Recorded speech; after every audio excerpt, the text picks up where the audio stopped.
नमस्कार दोस्तों, bloody tax एक बहुत ही हैरान कर देने वाली यूनिक से एपिसोड में आज आप लोगों का फिर से बहुत बहुत स्वागत है। दोस्तों, आज के इस वीडियो में मैं आप लोगों को 5 ऐसे भारत के किलों के बारे में बताने वाला हूं जो अपने आप में बहुत बड़े रहस्यमय किले हैं। जी हाँ दोस्तों, ये किले कुछ ऐसे किले हैं कि आपने इमेजिन नहीं किए होंगे कि कुछ ऐसा भी हमारे भारत में एग्जिस्ट कर सकता है, क्योंकि इन किलों के पहले नंबर में एक ऐसा किला आता है दोस्तों जो देखते ही देखते इंसानों की आंखों से ओझल हो जाता है, यानी इंसानों की आंखों से गायब हो जाता है। जस्ट इमेजिन, कोई एक घर, कोई एक किला, कोई एक इमारत अगर आप देख रहे हैं और देखते देखते वो आपकी आंखों के सामने से गायब हो जाए, तो उससे ज्यादा रहस्यमय चीज इस दुनिया में एग्जिस्ट कर सकती है क्या?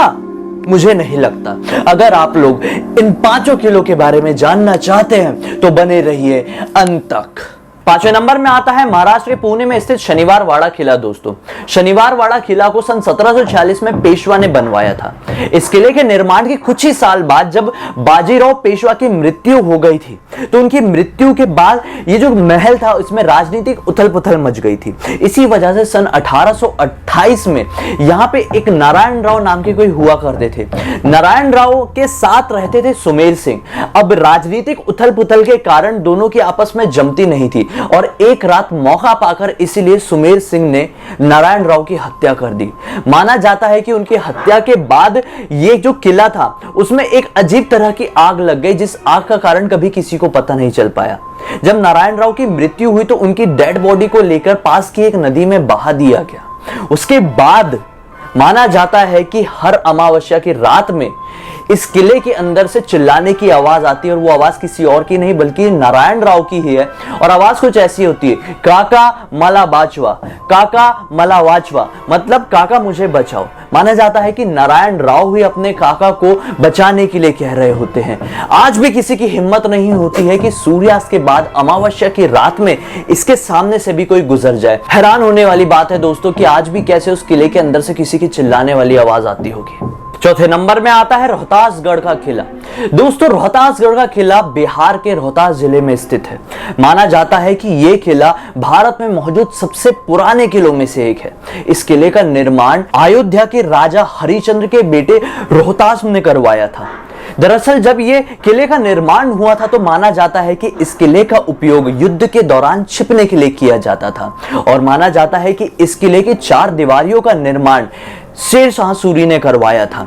दोस्तों, माना जाता है कि जो हमारे स्वतंत्रता सेनानी थे जिनका नाम था अमर सिंह, वो पहली बार अंग्रेजों के खिलाफ युद्ध इसी किले से लड़े थे। लेकिन दोस्तों, ये किले की रही नॉर्मल बात, लेकिन हैरान कर देने वाली, रूह कांप जाने वाली बात, रूह कांप जाने वाला किस्सा इस किले का ये है कि दोस्तों, मानो या ना मानो, एक फ्रेंच जो होते ना हिस्टोरियन होते, ये यहां पर एक खोज करने के लिए पहुंचे थे। इस खोज के दौरान उन्हें क्या पता चला कि इस किले के अंदर से खून बहता है। यहां से निकलने के बाद उन्होंने अपने एक डॉक्यूमेंट में भी ये बात लिखी, एक बुक में भी बात लिखी, जिसमें साफ साफ दर्ज था कि रोहतासगढ़ का जो किला है उसकी दीवारों से खून निकलता है। दोस्तों, मानो या ना मानो, रोहतास जिले के बहुत सारे ऐसे लोग हैं जो ये विश्वास करते हैं कि इस किले की दीवारों से खून बहता है, और रात के समय अक्सर यहां से लोगों के चीखने चिल्लाने की आवाज आती है। अगर यहां के जो पुराने लोग हैं, आप उनसे ये बात पूछेंगे तो वो सिर्फ और सिर्फ यही बताएंगे कि इस किले के अंदर आज भी जो ये राजा रोहितास थे ना, जिसने इस किले का निर्माण कराया था, उनकी आत्मा यहां पर भटकती है। वो आत्मा बहुत ही ज्यादा शक्तिशाली है और बहुत सारी आवाज, तरह तरह की आवाज वही आत्मा निकालती है। दोस्तों, जस्ट इमेजिन, आप लोग यहां से कभी गुजर रहे हो और आपको इसी तरह की चीखने चिल्लाने की आवाज आ रही होगी, तो आपके ऊपर क्या बीतेगा? कमेंट सेक्शन में जरूर बताइए कि आप लोगों ने इस किले के बारे में पहले कभी सुना था। तीसरे नंबर में आता है मध्य प्रदेश का ग्वालियर किला। दोस्तों, इस किले का निर्माण आज से कई हजार साल पहले बघेल राजाओं ने किए थे। दोस्तों, मानो या ना मानो, ये किले को आज तक कोई भी नहीं जीत पाया है। माना जाता है कि ये किले के अंदर ऐसी ऐसी सुरंग है, ऐसे ऐसे रास्ते हैं जिनके राज आज तक कोई नहीं समझ पाया है। सिर्फ और सिर्फ तोमर वंश के ही राजा थे जिन्हें इस किले के बारे में, इस किले की सुरंग के बारे में पता था। तोमर वंश के ही कुछ लोग हैं जो वंशज हैं, आज उनको इस किले के रहस्य के बारे में पता है। बड़े बड़े इतिहासकार सामने आ गए, बड़े बड़े रिसर्चर्स सामने आ गए, लेकिन वो पता नहीं लगा पाए हैं कि आखिर इस किले के तहखानों में कितना खजाना है। जी हां दोस्तों, बिल्कुल सही सुना आप लोगों ने। बहुत सारे ऐसे इतिहासकार है, रिसर्चर्स है और बहुत सारे ऐसे लोग हैं जिनका यह दावा है कि इस किले के अंदर आज भी इतना सारा खजाना छुपा है जिसकी कोई लिमिट नहीं है दोस्तों। लेकिन उसका राज सिर्फ और सिर्फ तोमर वंश के राजाओं के पास ही था और कुछ लोग बोलते हैं कि उनके वंशज के पास अभी भी है दोस्तों। बहुत सारे लोगों का यह मानना है, अब बेन हैरान करने वाली बात यह है कि बहुत सारे लोगों का यह मानना है कि ये किले को किसी भी इंसान ने नहीं बनाया है, किसी भी तरह के कोई कारीगर ने नहीं बनाया है, बल्कि इस किले को सिर्फ और सिर्फ एक ही रात में बहुत सारे जिन्नों ने बनाया है दोस्तों। जी हां, बिल्कुल सही सुना आप लोगों ने, जिन्नातों ने इस किले का निर्माण किया है, वो भी सिर्फ एक रात में। और वहीं पर बहुत सारे लोग ऐसे हैं जो ये दावा करते हैं कि इस किले को बघेल राजाओं के कारीगरों ने ही बनाया था। लेकिन वहीं पर बहुत सारे लोगों का यह कहना है कि अगर इस किले का निर्माण कारीगरों ने किया है तो फिर कैसे इस किले को इतने खूबसूरत तरीके से, इतनी खूबसूरत नक्काशी करके एक पहाड़ की चोटी पर बनाया गया है। लेकिन वहीं पर बहुत सारे लोग ये दावा करते हैं कि मानो या ना मानो, इस किले को एक ऐसी शक्ति ने बनाया है जो शक्ति नहीं चाहती कि इस किले के अंदर का खजाना कहीं और निकले।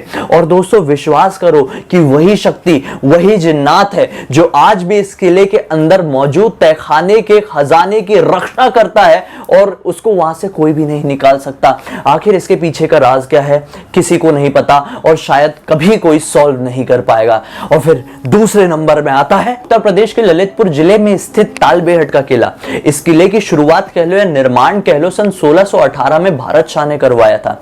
दोस्तों इस किले से मेन डरने का रीजन यह है कि इस किले के मेन दरवाजे पर ही 7 लड़कियों की नक्काशी बनी हुई है, यानी 7 लड़कियों की मूर्तियां बनी हुई है। इस मूर्ति की जो गांव की औरतें हैं ना, वो पूजा करती है। लोग इसलिए मेन डरते हैं, इसके पीछे का एक कारण यह है कि ललितपुर के इलाके में ही शायद एक भानपुर नाम की जगह है, वहां के राजा हुआ करते थे महाराजा मर्दन सिंह। तो सन 1800 के आसपास, सन 1850 के आसपास महाराजा मर्दन सिंह यहां पर बहुत घूमने आते थे तालबेहट में। तो उन्होंने तालबेहट में एक अपना महल बनवा लिया था। तो महल बनवाने के बाद क्या हुआ कि वो और उनके जो पिता थे, जो जिनका नाम था प्रहलाद, वो उस किले में रहते थे, उस महल में रहते थे। अब क्या हुआ कि कुछ समय बीत गया, उस समय एक प्रथा चलती थी अक्षय तृतीया नाम की। अक्षय तृतीया जो हमारा सीजन होता है, एक त्योहार होता है, उस त्योहार में एक प्रथा थी कि जो औरतें लोग होती है, लोगों के घर घर जाती थी नेग मांगने के लिए। तो उस समय ना जो महाराजा प्रहलाद थे, उनके घर में भी, उनके महल में भी 7 औरतें पहुंची नेग मांगने के लिए। लेकिन उनको देख के महाराजा प्रहलाद की नीयत बिगड़ गई और उन्होंने उन औरतों को बंदी बना लिया और उनके साथ जोर जबरदस्ती करने की कोशिश की। उनसे तंग आके उन 7 औरतों ने उनके महल से छलांग लगाकर अपनी जान दे दी। उसके बाद से ही माना जाता है कि ये जो तालबेहट का किला है, वहां से चीखने चिल्लाने की आवाज आती थी लोगों को। तो लोगों ने क्या किया कि वहां पे 7 औरतों की मूर्ति बना दी और वहां पे पूजा करने लगे। और लोगों का यह भी मानना हुआ कि जिस रात इन 7 मूर्तियों की पूजा नहीं की जाए, उस रात ये चीखने चिल्लाने की आवाज बहुत ज्यादा हावी हो जाती है और बहुत ज्यादा डरावनी हो जाती है। दोस्तों मानो या ना मानो, जब कभी भी कोई भी आदमी इस किले के सामने से रात के समय में गुजरता है ना, तो उसे कुछ ऐसा फील होता है, कुछ ऐसा एक्सपीरियंस होता है जो उसने कभी जिंदगी में कभी किया ही नहीं होगा। वो एक्सपीरियंस उसके लिए रूह कपा देने वाला होता है दोस्तों। और फिर आखिर में आता है नंबर 1 में गढ़कुंडार का किला। दोस्तों मध्य प्रदेश के निवाड़ी जिले के एक छोटे से गांव में स्थित यह किला है। दोस्तों मानो या ना मानो, यह किला आपको 12 किलोमीटर दूरी से भी साफ साफ दिखाई देगा। लेकिन जैसे जैसे आप इस किले के नजदीक पहुंचते जाएंगे, वैसे वैसे यह किला आपके साथ आंख मिचोली खेलना शुरू कर देगा। और जैसे ही आप इस किले के नजदीक पहुंच जाएंगे तो आप इस किले को देख ही नहीं पाएंगे, मानो कि किला अभी अभी आपके सामने से गायब हो गया हो। दोस्तों इस किले में अगर आप बाय चांस पहुंच जाते हैं तो इस किले की जुड़ी हुई जो कहानियां हैं वो आपको हैरान कर देगी, वो आपको चौंका देगी, वो आपको डरा के रख देगी। दोस्तों वो कहानियां कुछ ऐसी है कि माना जाता है कि इस किले के अंदर से आज भी लोगों के चीखने चिल्लाने की आवाज आती है, रोने की आवाज आती है। तो चलो बहुत नॉर्मल बात है। दोस्तों क्या आप लोग ये जानते हैं, आज से कुछ साल पहले इस किले के सामने से एक बारात गुजर रही थी और बारात के गुजरते गुजरते जो बाराती लोग थे उन्होंने सोचा कि यार चलो हम थोड़ा सा रेस्ट कर लेते हैं। वो रेस्ट करने के लिए इस किले की दीवार से टिक के बैठ गए। दोस्तों विश्वास नहीं मानोगे, देखते ही देखते वो पूरी की पूरी बारात आंखों के सामने से ओझल हो गई। सभी लोग गायब हो गए, मानो कि इस किले की दीवारों ने उन्हें निगल लिया हो। दोस्तों, आज भी कोई भी इंसान इस किले के सामने से गुजरता है ना, तो उसके मन में यही डर रहता है, कहीं ये किला हमें लेके भी तो अदृश्य नहीं हो जाएगा। आज तक उन लोगों का कोई अता पता नहीं चला। बहुत सारे लोग ये मानते हैं कि आज भी कोई इंसान इस किले के सामने से रात के समय गुजरता है तो वो अदृश्य हो जाता है और फिर उसका कभी पता नहीं चल पाता है। ये किले से जुड़ी हुई इतनी खौफनाक कहानियां भारत में प्रचलित है ना, तो कि मैं आपको बताने बैठूंगा ना तो ये वीडियो बहुत बड़ा बन जाएगा। तो अभी के लिए इस वीडियो को यहीं पे खत्म करते हैं और उम्मीद करता हूं दोस्तों कि आपको आज का ये वीडियो जरूर अच्छा लगा होगा। अच्छा लगा है तो इस वीडियो को लाइक कर दीजिए। मुझे पहली बार देख रहे हैं तो इस चैनल को सब्सक्राइब करके बेल आइकन को दबा के ऑल के ऑप्शन में क्लिक करना। जब भी अगली बार से आऊंगा उसकी नोटिफिकेशन मिल जाएगी। मन में कुछ भी बात तो इंस्टाग्राम के लिंक इस वीडियो के डिस्क्रिप्शन बॉक्स में, क्लिक करके वहां पे जुड़ जाओ। वहां पे मेरी पर्सनल लाइफ के बारे में भी जानकारी रख पाओगे। मन नहीं है कोई बात नहीं, सब्सक्राइब करके यहीं पे रुको। हम कल फिर से मिलते हैं, तब तक के लिए बहुत बहुत धन्यवाद।